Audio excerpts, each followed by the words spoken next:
Hello and welcome to another of Bird in Sky's insights and philosophical discourse. We are going to continue our exploration of Charlotte Wood's The Self and Its Problems, which, as you know, if you've seen the other previous presentations, is a theosophical writing. And we've been talking about this concept of a point within a circle, its representations, its interpretations. It is something that is very popular in occult writings. I believe Helena Blavatsky wrote about it. I've come across it in other writings and such. And there's a lot to do with this. Now, there are two ways to take this. You can see the point as being reality or as being the divine. And myself, I present it as the point being the individual, the divine, reality, the point as being all. Because when you consider this point within a circle, it's actually a point within a point. And in that regard, it becomes the soul within itself.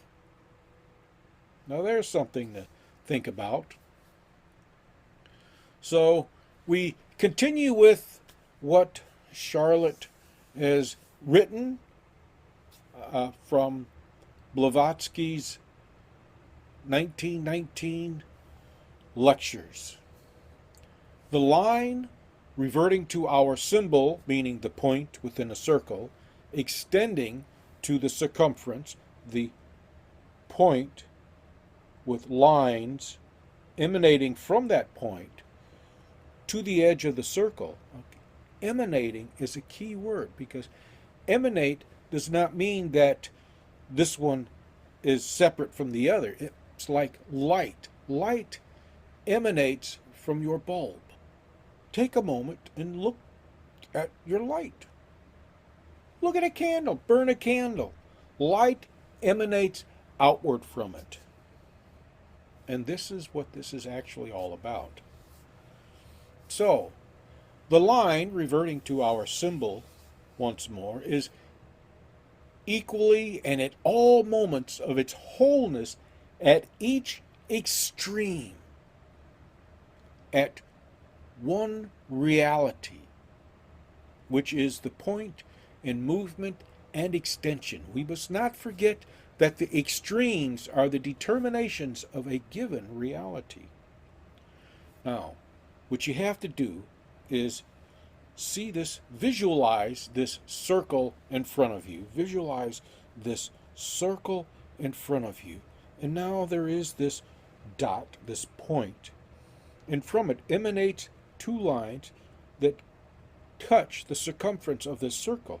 Now, the thing about a circle is you do not know where the circle begins nor where it ends. So, therefore,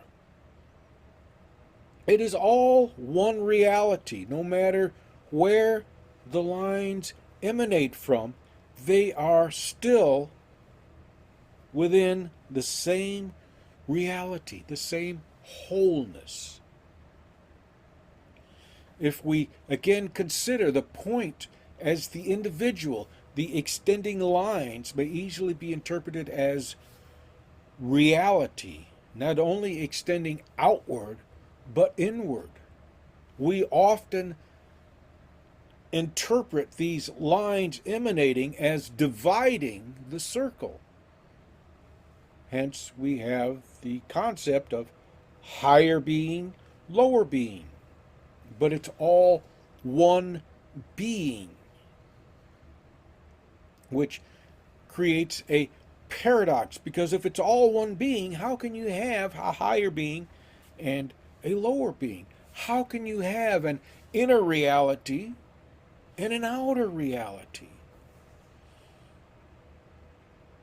These are the paths of the mind, and we have become caught up in this whole concept of duality, forgetting that duality is merely a representation of aspects of the whole.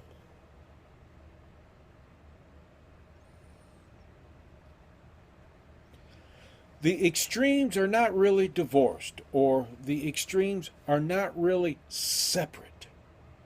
The end is always present in the beginning, and the beginning completed in the end. Always. We cannot give priority in time to either extreme.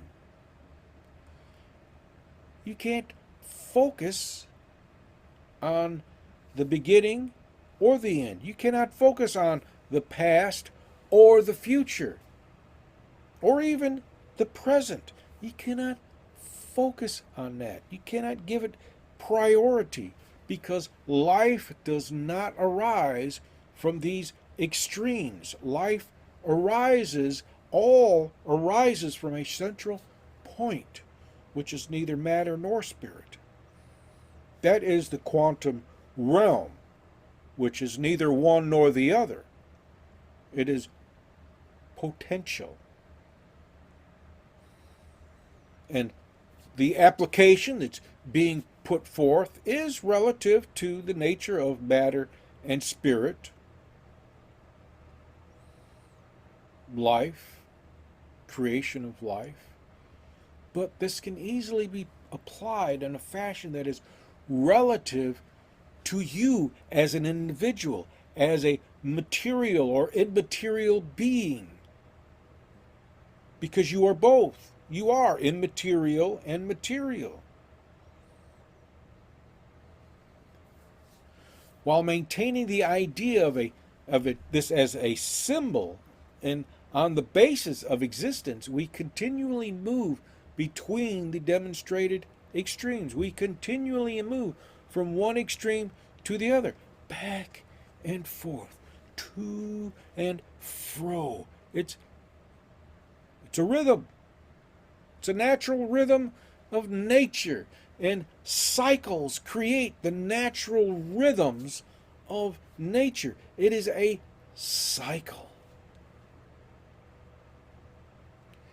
It is a cycle. And material and the immaterial are unknown to the individual because they are part of the whole.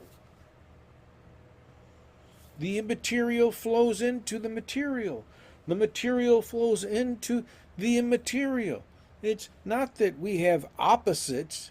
We have different stages that are taking place that create harmony, that create balance. Balance is static. Okay? Balance is a demonstration of dualism.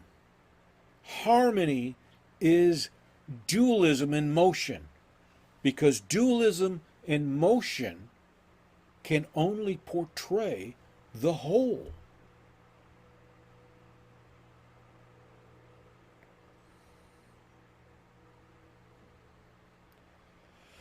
Thus, reality becomes an extension of the mind, because it is the mind that influences reality.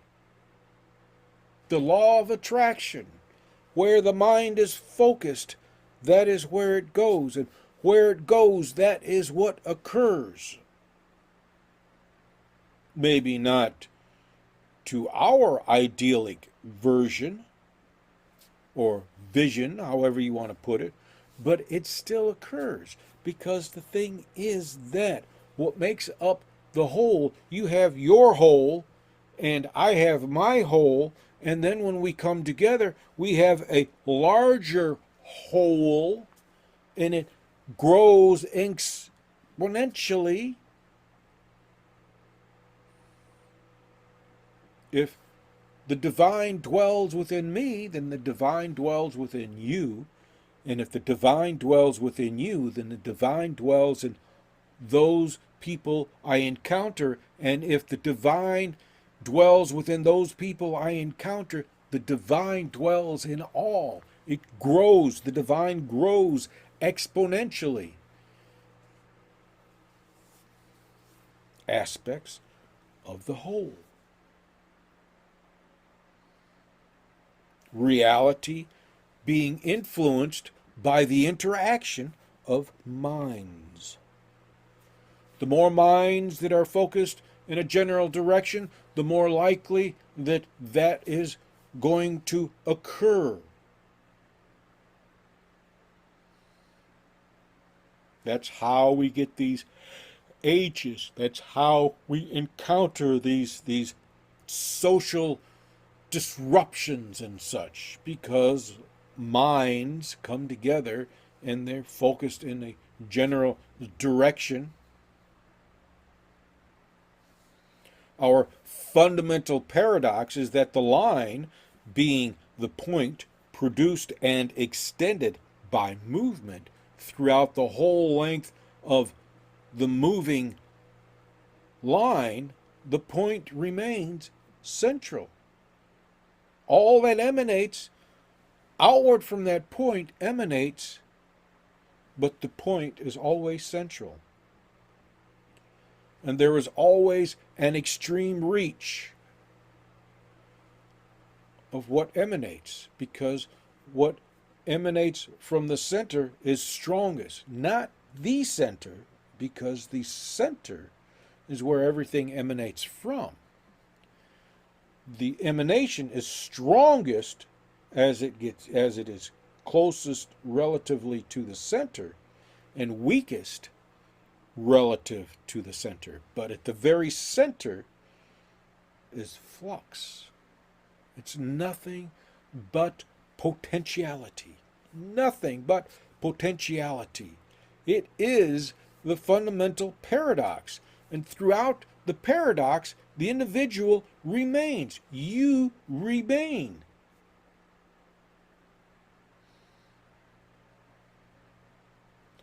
I would like to say untouched, but it's not that we remain untouched. It's what is at the center, and what is at the center rests within us, and that is potentiality, and that potentiality is what remains unchanged, because potential is ever changing, ever evolving, changing but not changing. Again, the paradox, omega and alpha, alpha and omega, over and over, never changing. That is the paradox, changing but never changing.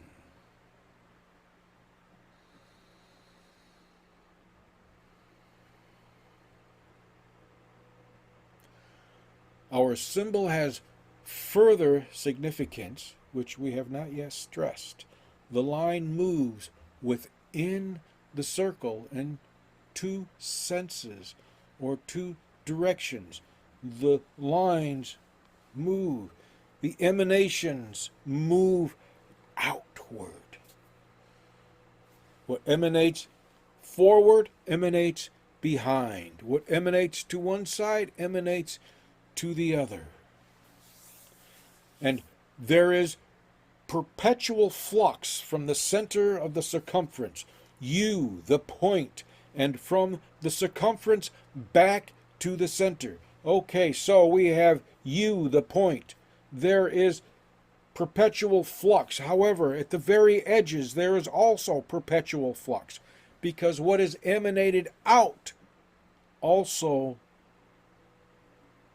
is returned. It emanates back.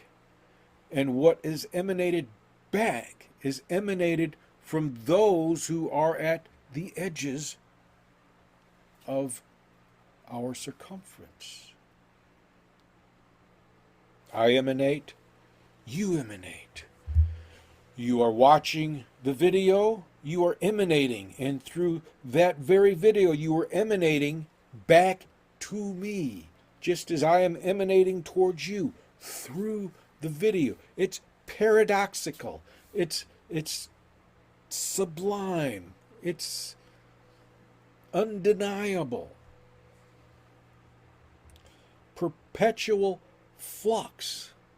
Life and matter are not two separate realities, but two directions of an original movement. If you place the divine at the very center, and the divine is potentiality, changing and unchanging, whatever is emanating into what we call reality or material reality is also emanating in what is also called immaterial reality or spiritual realms. The one is the inverse of the other, and the ultimate reality holds both within itself. The whole of reality encompasses the material and the immaterial.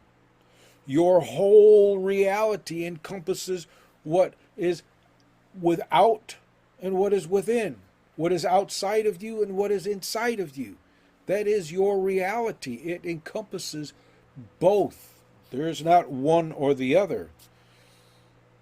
There's only one or the other in demonstration, but in actuality, it is all the whole. Thus, we have thought of the point as working only on the longitude. Let us conceive it now as moving in a second dimension, latitudinally. We shall then have one of the oldest symbols in the world, that of the cosmic cross, which is complete representation of the universe. Well, I don't know about the universe. If the point is you, then the cosmic cross is a representation of the complete you. And keep in mind, the cosmic cross, the universal cross, is like a tree. You see, we always view the cross as extending upward and outward. However, the cross also extends downward and outward. That's why it is called a tree. That's why we are symbolically represented as trees. The interesting thing about this division is that it can only occur symbolically, because these divisions, higher, lower, creative, destructive, these divisions cannot occur, because within the sphere in constant motion there is only one division, and that too is implied. Change is implied. Unchanging is implied. Everything is implied. That's because it is all potential. The sphere or the circle is implied because we require something with which to demonstrate, to teach with. The sphere or the circle is implied because the point, being the individual, is declared as having no dimension, yet contains all dimension, meaning that you have nothing, yet you possess everything. Change, unchanging. The paradox.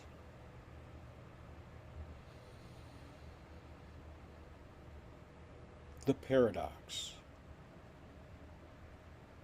All dimensions are contained within the point, because the point is also a sphere. And this sphere, this point, pulsates. So all that you experience pulsates out from you, emanates out from you.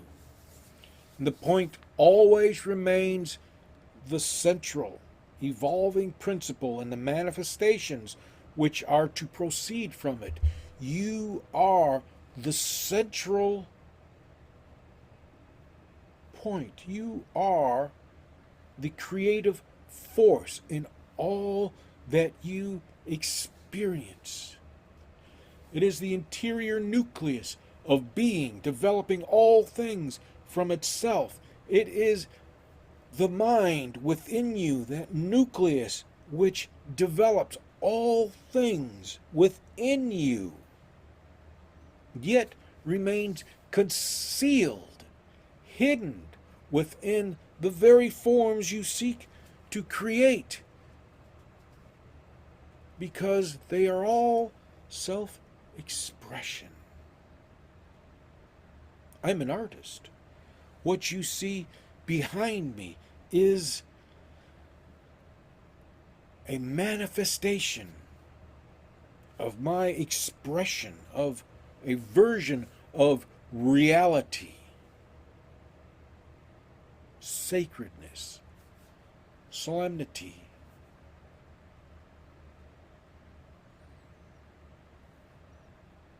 Ritual. It has yet to find perfect realization in the patency of individual being. Well, I don't know about all of that. The point being the individual, being you, has yet to understand itself. I'm fairly intelligent, and I do not fully understand myself. I know why I do some of the things that I do. I know a lot of what motivates me. I recognize a lot, but I still do not know all there is to know about myself. I'm still understanding myself. So if you are thinking that, you don't get yourself, that's okay. It's supposed to be like that. That is the natural way. The divine does not know itself until it manifests something from itself. You won't understand parts of yourself until you express those parts. Spiritual teachings center around division and not wholeness. Higher self, lower self. Thus, each of us is unable to perceive ourselves as being whole because we're too busy cutting ourselves up. Higher self, lower self. Thus, how can we see ourselves as being whole? Because many of these spiritual teachings obstruct our perception through division. Ego versus the Christ self. Ego versus the higher self. Ego versus the authentic self. It's crap. It should be ego embraces the Christ self. Ego fills itself with the higher self. Ego is consumed by the authentic self. Thus, an interior that was once divided becomes the sphere, becomes whole.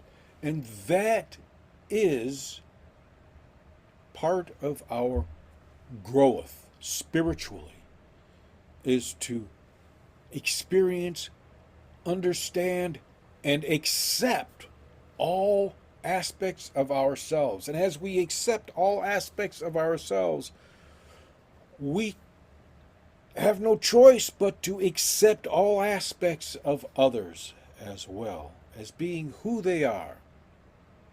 It does not exonerate them from the law, but it does give cause for us not to judge them as being evil or saintly.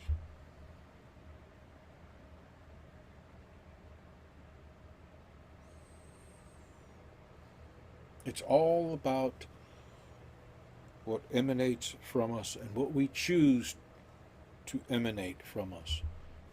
Division can emanate from us, higher self, lower self, or we can see ourselves as being whole. And the divine is whole. Because the teaching is a house that is divided cannot stand. The divine cannot be divided. You cannot be divided. Because if you are divided, you are forever in a decaying state. I want to thank you for stopping by and listening. I hope this was beneficial, insightful. If it was, subscribe and be magnificent. Thank you.